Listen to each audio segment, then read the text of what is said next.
Hello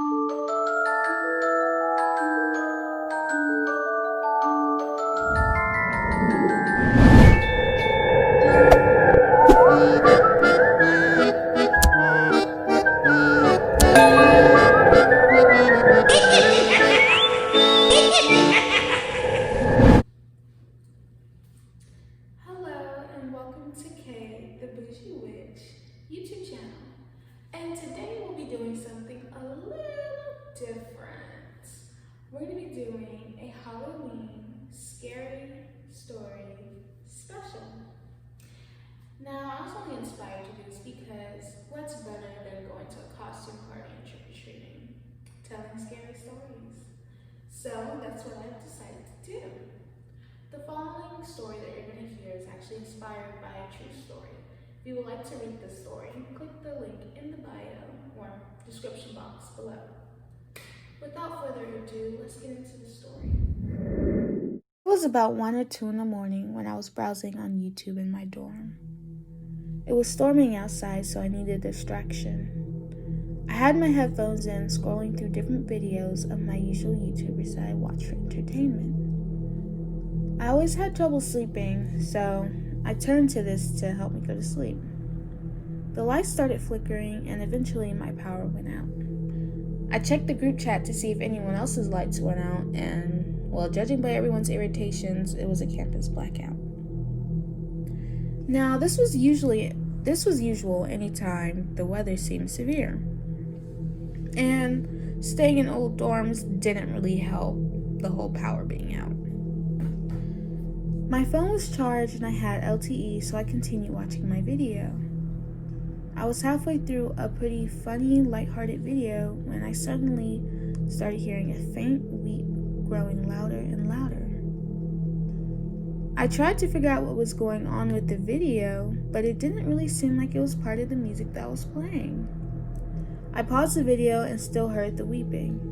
I took out my earphones to listen more carefully. And that's when I realized it was coming right outside my room. I thought maybe it was one of the other students in the hallway crying. I waited to see if she would stop, but it didn't. I didn't know how long the power would be out, so to save battery, I decided to go check on the person that was crying outside. I opened my door and there was no one there. There was just a dark, empty hallway. I turned on my phone flashlight and tried following the cries. The weird part about it was it sounded like she was right in front of me. I walked the entire floor and even checked the stairwells, but no one was ever found. No one came out their rooms either.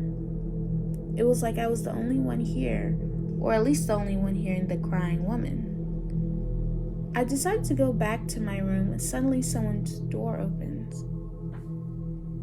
No one came out and it was pitch black. But the crying sounded like it came from the room, so I stepped inside. As soon as I walked in, my phone died, and considering the power was out, that was the only light source we had. Our rooms weren't that big, but the crying woman couldn't be spotted. Actually, the room seemed pretty empty. There wasn't anyone or anything in here. I couldn't feel around for the room's chairs. There was just this thick feeling of uneasiness as I stood in the middle of the empty room. The door closes slowly, but nobody is there. Hello? No one answers. Hello? No one answers still. Whoever was crying could just text us if she needed help. At this point, I didn't care and I just wanted to leave the room. Walking towards the door, I could feel this presence behind me. The door was somehow locked from the outside. I tried my very best to open it, but it wouldn't open. Every second I spent in there felt heavy on my shoulders and sickened me to my stomach.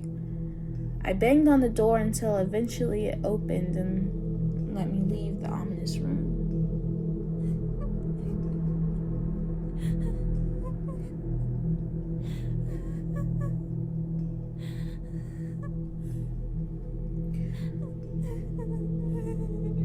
screams of the crying woman and the storm outside were the only noise occupying our floor.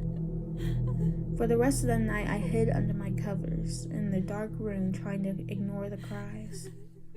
Something in me felt like she was on the edge of my bed, waiting for me to come out. The next morning, I woke up feeling heavy and sick from last night. The crying had stopped, but the power seemed to still be out. The day was cloudy and cold, and out of habit, I checked my phone for the time and notifications. It turned on, but my phone was on 53%. I could have sworn it died last night. The only logical sense would be everything was a dream. I decided to meet my friend for breakfast that morning, but while waiting for the elevator, I overheard my hallmate's conversation. Everything that happened to me happened to them last night. We compared our stories, but for the most part, everything sounded pretty much the same. Everyone in the chat reported hearing the crying woman and entering a dark, empty room. The dorm director went from room to room on our floor, looking for the crying woman in the empty room. But the empty room we were looking for couldn't be found. Actually, every room on that floor was occupied, and our floor was the only one with power still out. It was a weird phenomenon that no one could really explain. But for the past 2 weeks, I've stayed with my friend. I still feel uncomfortable every time I walk into my room. I have this weird, intense, heavy feeling in my chest. Sometimes I feel like if I stay there, she'll be waiting for me at the end of my bed.